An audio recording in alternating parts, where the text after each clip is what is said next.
Ladies and gentlemen, hey, hi, how you doing? Welcome back to the channel. Thank you so much for stopping by.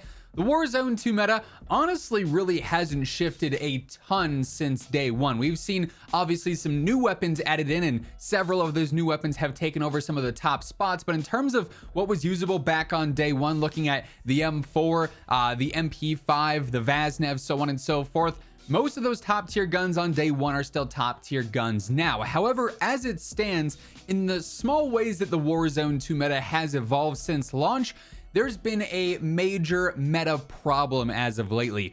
Borderline broken metas just existing in game right now that definitely need to be adjusted in order to actually diversify the top of the top and the best of the best, if you will. So wanted to discuss sort of what to expect with some of the upcoming weapon changes that likely are going to be happening with season 4, I would imagine at the earliest. Now, it is totally possible that, in the coming days leading up to season 4, we do see some surprise updates, maybe that includes some weapon tuning. Usually though, like, these surprise updates are largely just bug fixes in the patch notes, as we've seen, a couple of times over the past few weeks. So if I had to guess, the next major weapon change update and weapon tuning update is with season 4 on June 14th.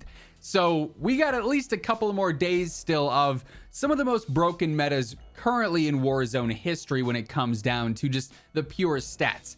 Obviously, issue number one is the Cronen Squall. It's to be expected, I would say, with every kind of new battle pass weapon. If it's something that's going to be picked a lot, it's probably going to be very good, because that's going to entice more players to level up their battle pass or buy the battle pass or buy tiers so they can get to the unlock quicker, right? Or just go into the store and buy a bundle there, because then they can just get the gun outright. So, that's not out of, the ordinary by any means. Battle pass weapons are usually pretty good.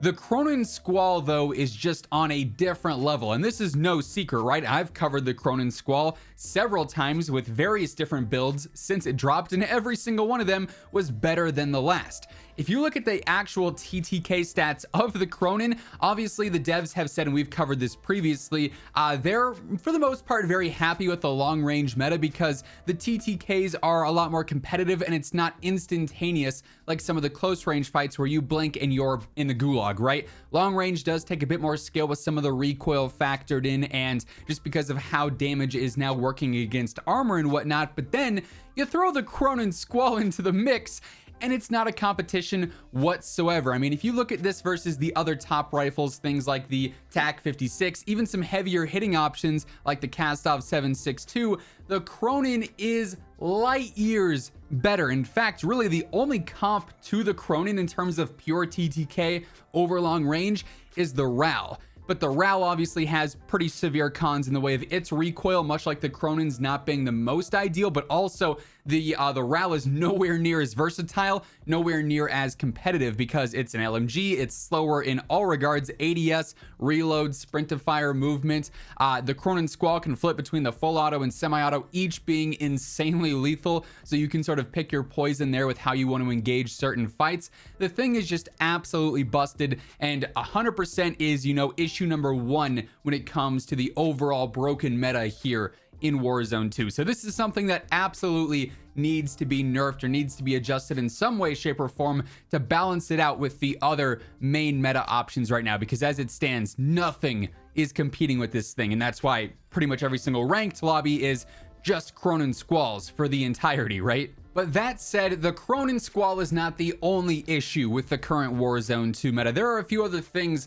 that I feel like certainly should be highlighted in terms of their overall impact on gameplay. As we get into the remainder of this conversation, by the way, quick reminder, if you guys are new to the channel or if you have not already subscribed, every single day I got you covered with everything you need to know about Call of Duty. So obviously whenever there's updates, patch notes, whenever we do see some changes to the overall meta, I'll be covering that stuff right as it happens. So stick it here for that alongside everything else going on in COD by hitting that subscribe button and turning on those post notifications. And if you guys enjoy this video, let me know by dropping a like on it as well. It is always seriously appreciated. Anyway, a few days back, we actually saw a new update to ranked specifically that ended up restricting several different thermal optics. Basically, they went after the optics that sort of overpowered cold-blooded. Basically, if an enemy was in your scopes and you had one of these thermal optics that was restricted, it didn't really matter if they were cold-blooded or not. If they were in your scopes, you could very easily track and trace them, whether it was, you know, through smokes or over extremely long distances, because the thermals kind of have like that super long range,